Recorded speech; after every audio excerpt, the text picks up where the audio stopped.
प्यारे बच्चों, नमस्कार।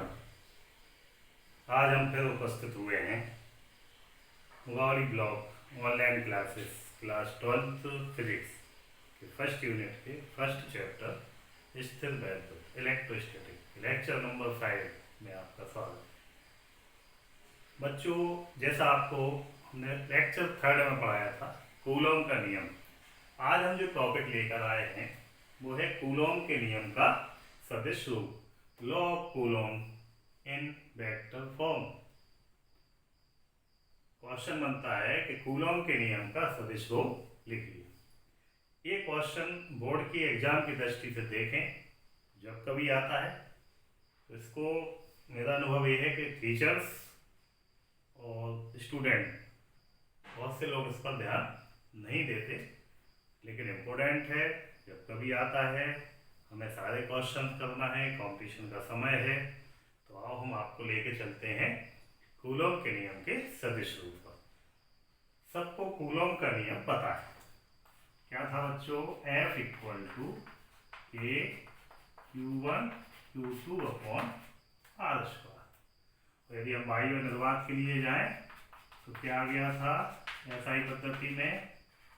4 pi epsilon not Q1 Q2 upon R square. ये आपने पढ़ा, ठीक। अब बात तो है सदिश रूप, यानी वेक्टर फॉर्म क्या होगा, हमें इसको बनाना है।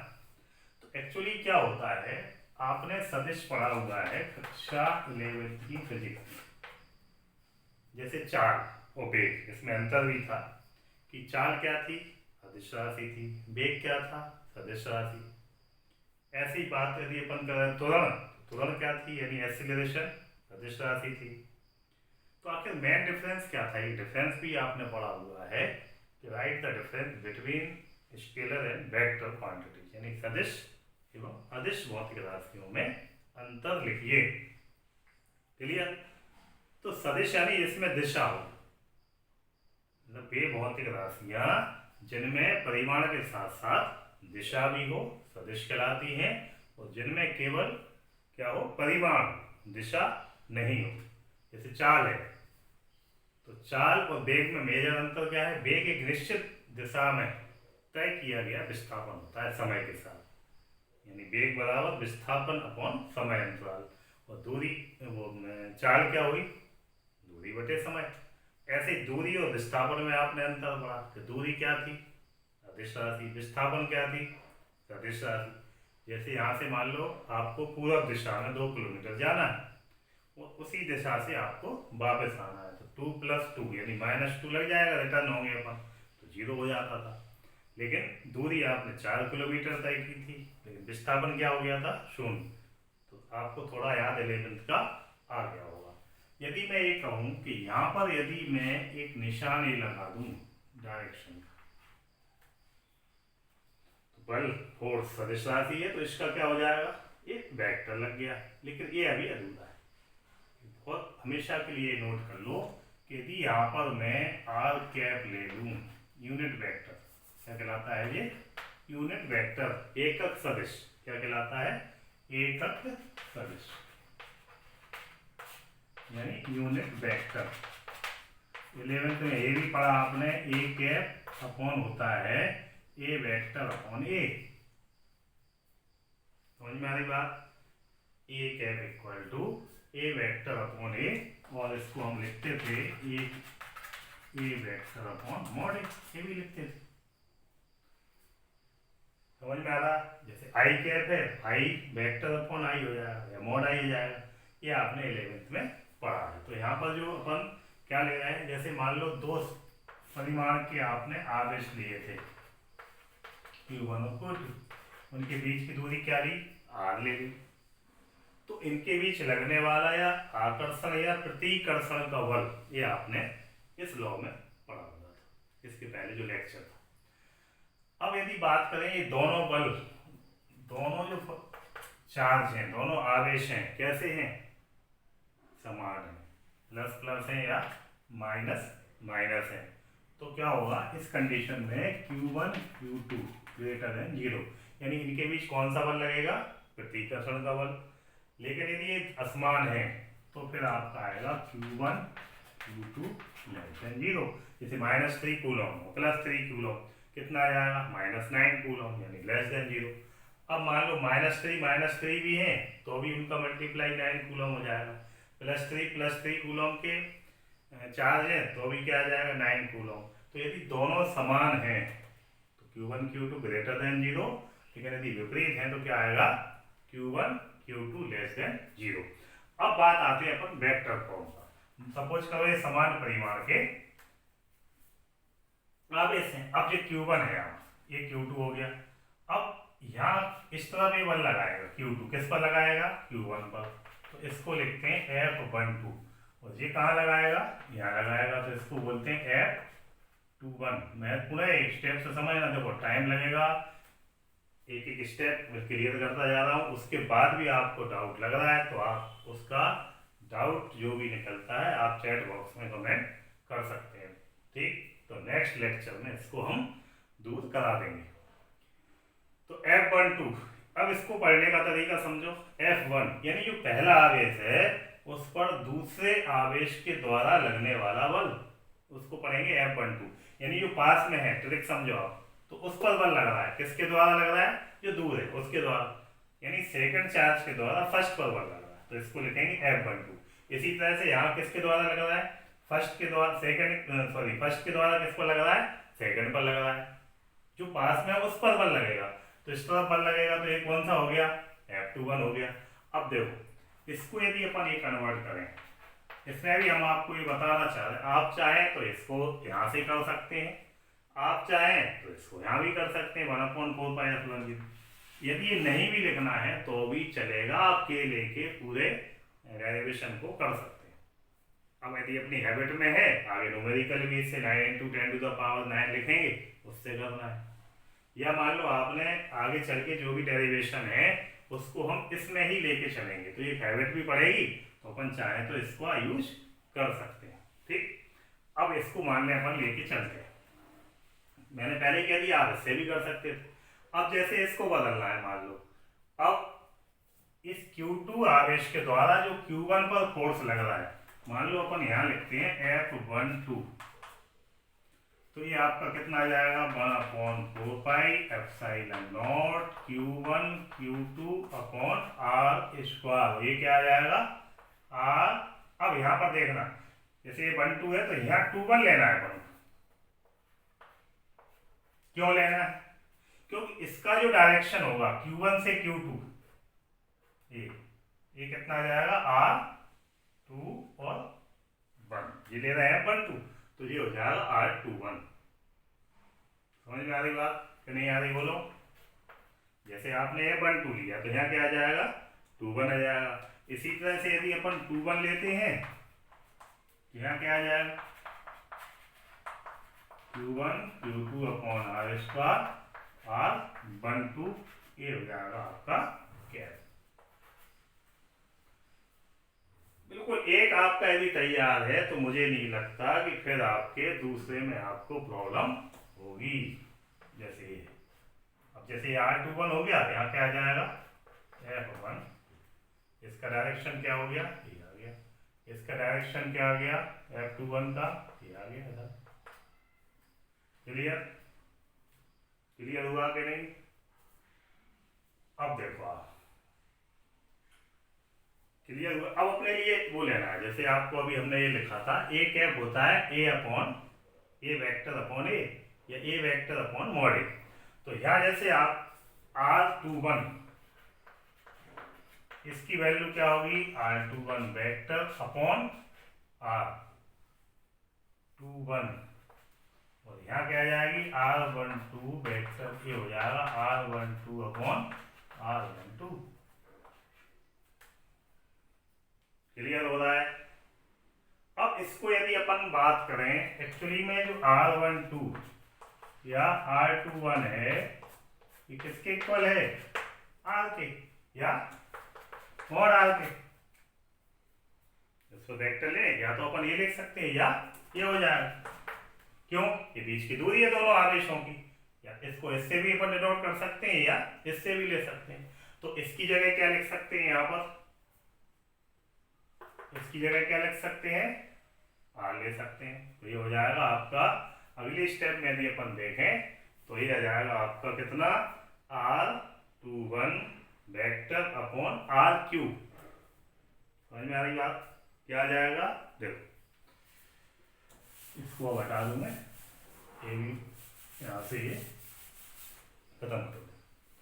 तो क्या आ जाएगा, यहाँ देखें तो F12 equal to 1/4πε0 Q1 Q2 upon R21 vector और अपॉन आर क्यूब। तो ऐसे ही यहाँ क्या आ जाएगा, 1/4πε0 Q1 Q2, ऐसे ही छोड़ दो इसको और ये हो जाएगा R12। यानी वेक्टर होगा तो जो स्क्वायर था वो किस में कन्वर्ट हो गया, क्यू में। ये विशेष अपन को यहाँ पर देखने को मिल रहा है। मुझे लगता है अब आपको क्लियर हो रहा होगा। एक बार आप चाहो तो रिवाइज कर सकते हो। एक यदि आपका तैयार हो गया, विशेष हमें ध्यान F12 और 21 पर देना। आप स्वयं देखें इसका जो पढ़ने का तरीका जो है F12 1 है, जैसे इस डायरेक्शन में लग रहा है, इसका डायरेक्शन क्या है, ये वाला डायरेक्शन है। किसके द्वारा लग रहा है, Q2 के द्वारा। किस पर लग रहा है, Q1 पर। तो किस डायरेक्शन में हो गया, इस डायरेक्शन में। ऐसे ही इसके द्वारा इस पर फोर्स लग रहा है तो ये किस डायरेक्शन में हो गया, इस डायरेक्शन में हो गया। यानी क्रिया रेखा एक है दोनों की, लेकिन यदि अपन देखें तो दिशाएं कैसी है, विपरीत है। तो आपने एक न्यूटन का तीसरा नियम पढ़ा था, F12 बराबर माइनस F21। तो जो कूलोम्बियन फोर्स है वो न्यूटन के थर्ड लॉ उसको फॉलो करता है। देखो आप, लाइन ऑफ एक्शन सेम, एक ही क्रिया हो गई, क्रिया रेखा एक ही हो गई, लेकिन दिशाएं बल की कैसी हो गई, विपरीत हो गई। अब आप यहां भी देख सकते हो ये चीज, देख रहे हैं आप। यदि R21 इक्वल क्या हो जाएगा, माइनस R12। तो इसकी जगह यदि अपन माइनस लगा दें तो ये सारी चीजें, ये देखो ये सेम मिल रही है आपको, ये पूरा का पूरा हिस्सा सेम है। केवल ये क्या हो रहे हैं, एक दूसरे से बराबर है परिमाण में, लेकिन कैसे हैं, नेगेटिव हैं। और चाहे अपन mod R21 equal to minus mod R1, ये भी अपन दे सकते हैं कि मतलब परिमाण सेम है, मैग्नीट्यूड सेम है उनके, लेकिन डायरेक्शन क्या है, अपोजिट है। तो F12 इक्वल टू क्या आ जाएगा, -21। तो इसको एक सेंट्रल फोर्स या केंद्रीय बल भी कहते हैं।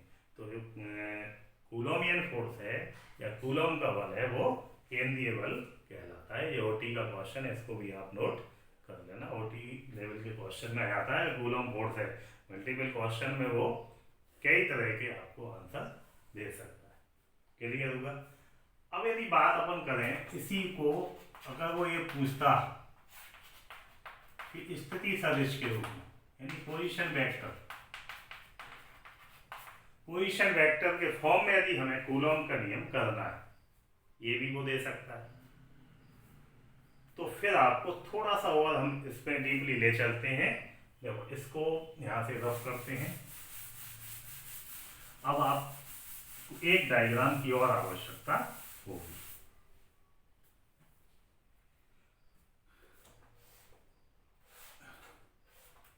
ये अपन ने क्या किया, एक्स वाई जेड तीनों प्लेन ले लिए, तल एक दूसरे से कैसे हैं, तीनों परपेंडिकुलर है।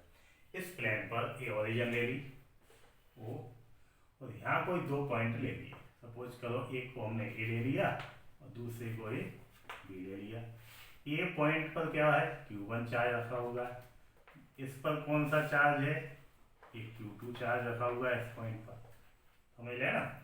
इसका जो पोजीशन वेक्टर है Q1 चार्ज का, एक अपन देखें यहाँ, ये कितना आ जाएगा, R1। ये कितना ले लें, R2।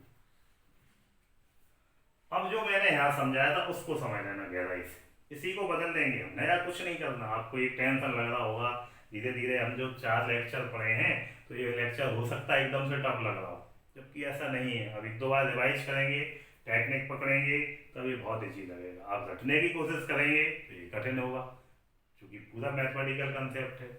12th के मैथ में तो पूरी यूनिट वेक्टर से रिलेटेड है, लेकिन बायो वालों को नहीं मिलना है। तो आपकी 11th की फिजिक्स में उन्होंने इसलिए सदिश का जो टॉपिक है वो दिया हुआ है कि जब भी आपको फिजिक्स में इनकी आवश्यकता पड़े तो कहीं भी कोई दिक्कत ना हो। अब जैसे यहाँ देखें तो जैसे ये Q1 फोर्स है, दोनों क्या लिए थे हमने, सेम चार्ज लिए थे, तो ये कहाँ लगा रहा है, इस पर फोर्स लगा रहा है, तो इसका डायरेक्शन ये हो गया। ये किस पर फोर्स लगा रहा है, यहाँ लगा रहा है, तो इसका डायरेक्शन ये हो गया। अब यदि हम इसको मिला दें, एक लाइन और ले लें, अभी मैं इसका डायरेक्शन नहीं दे रहा हूँ, इन दोनों को यदि मिला दें तो ये जो फोर्स होगा इस डायरेक्शन में, देखते जाना ध्यान से, ये कौन सा फोर्स होगा, F21। बिल्कुल आप इस डायग्राम को देख सकते हो, देखो ये लग रहा है F21, कहाँ लगेगा, ये बिल्कुल यहाँ। और ये कौन सा लगाएगा, Q2, इस डायरेक्शन में, ये लगाएगा F12।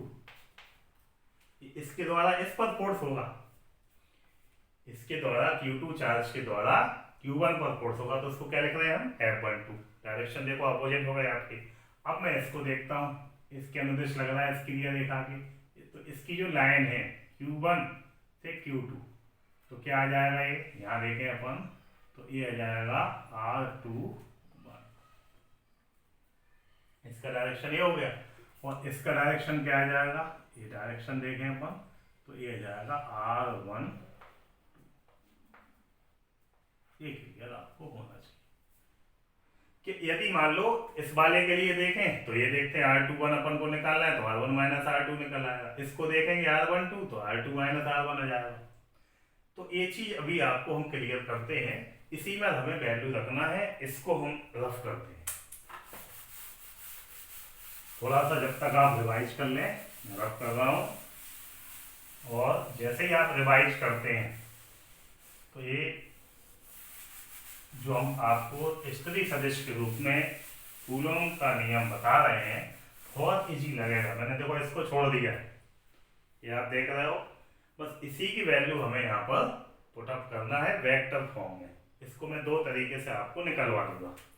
जैसे मान लो ए पॉइंट हमने इसको लिया था, बी पॉइंट इसको लिया था, तो एक तो आप चाहें तो किससे ले सकते हैं, पोजीशन वेक्टर से आप ले सकते हैं। R21 की वैल्यू क्या होगी, जैसे R21 इसकी वैल्यू हमें निकालना है, एक्चुअली ये क्या है, R21 ये भी है, यानी position vector of B minus position vector of A. ये भी 11th में आपने पढ़ा कि बी का स्थिति सदिश माइनस ए का स्थिति सदिश। बी पॉइंट ए है, बी पॉइंट का स्थिति सदिश क्या है, R2, हो जाएगा R2 माइनस R1। बहुत इजी, कोई ऐसा नहीं कि आपको रखना पड़े, आप इससे ए बी से निकलवा रहा हूं। अब बात यदि बी ए की अपन करें तो बी ए क्या हो गया, R12। देखो आप डायरेक्शन, ये डायरेक्शन देखो इस तरह, ये बी ए, ये हम डायरेक्शन ले रहे हैं, इसको क्या दिया R12। अब R12 जैसे ही ले रहे हैं तो फिर वही आ जाएगा position vector of A minus position vector of B, यानी क्या आ जाएगा R1 माइनस R2। बहुत सिंपल, कोई ऐसा नहीं है कठिन। आप चाहें तो सदिश योग के त्रिभुज नियम से भी निकाल सकते हैं, वो भी आपने 11th में पढ़ा है, याद करो, क्रमविनिमय नियम, साहचर्य नियम, सदिश योग का त्रिभुज नियम, बहुभुज नियम, समांतर चतुर्भुज का नियम, यानी 5 तरह के नियम आपने वेक्टर वाले टॉपिक में फिजिक्स में 11th में पढ़े हैं। Commutative law, associative law, triangle law, vector addition, तो ये वही है ट्राइंगल लॉ, वेक्टर एडिशन।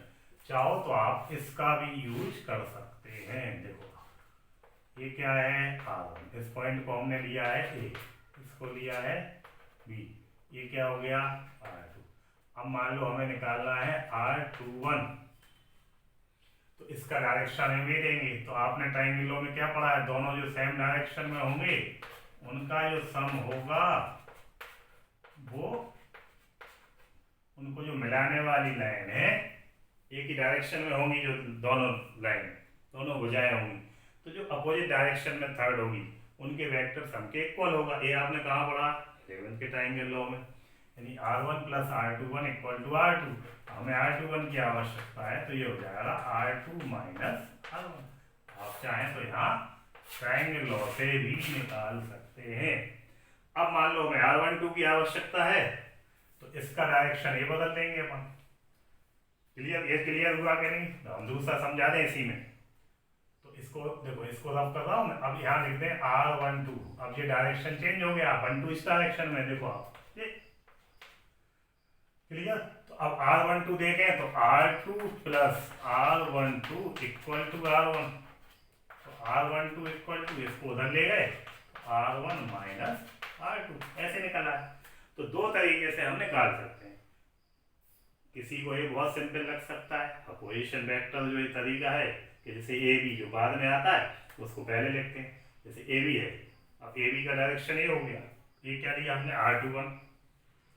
तो position vector of B minus position vector of A, यानी बी का स्थिति सदिश माइनस ए का स्थिति सदिश। अब बी का स्थिति सदिश क्या लिया था, देखो R2, तो R2 ले लिया। ए का कितना लिया था, R1, तो R1 ले लिया। सेम ऐसे बी ए निकालना है। आप चाहें तो यहां से निकाल सकते हो, आप चाहो तो ट्रायंगल लॉ यानी त्रिभुज नियम से आप निकाल सकते हो। क्या ठीक लग रहा है वो आप अपना स्वयं आकलन कर सकते हो कि हमें जिससे भी ठीक लग रहा है। ऐसे ही मैंने उसका बताया था कि आप के को लेके भी चल सकते हो। नहीं लिखो आप इसको, जो कांस्टेंट वैल्यू है के की 1/4 पाई एप्सिलॉन नॉट, नहीं लिखते आप, के को लेके चलो पूरे, वो भी चल जाएगा। अब केवल हमें इसकी वैल्यू लगाना है यहाँ पर, और ये जाके यहाँ पर फिट कर देंगे तो ये किस में हो जाएगा, पोजीशन वेक्टर की फॉर्म में ये कन्वर्ट हो जाएगा। ठीक, इसको रब कर दें। ये दो वैल्यू हमारे पास है, यहाँ में जगह लेना है थोड़ी। निश्चित है थोड़ा सा टफ, अभी तक जितने भी लेक्चर हुए हैं आज आपको लग रहा होगा, लेकिन इसके बाद फिजिक्स बहुत इंटरेस्टिंग है और मजा आएगा। इसके बाद electric field, intensity of electric field, electric dipole movement, यानी विद्युत क्षेत्र क्या होता है, विद्युत क्षेत्र की तीव्रता क्या होती है, वैद्युत द्विध्रुव क्या होते हैं, वैद्युत द्विध्रुव आघूर्ण क्या होता है।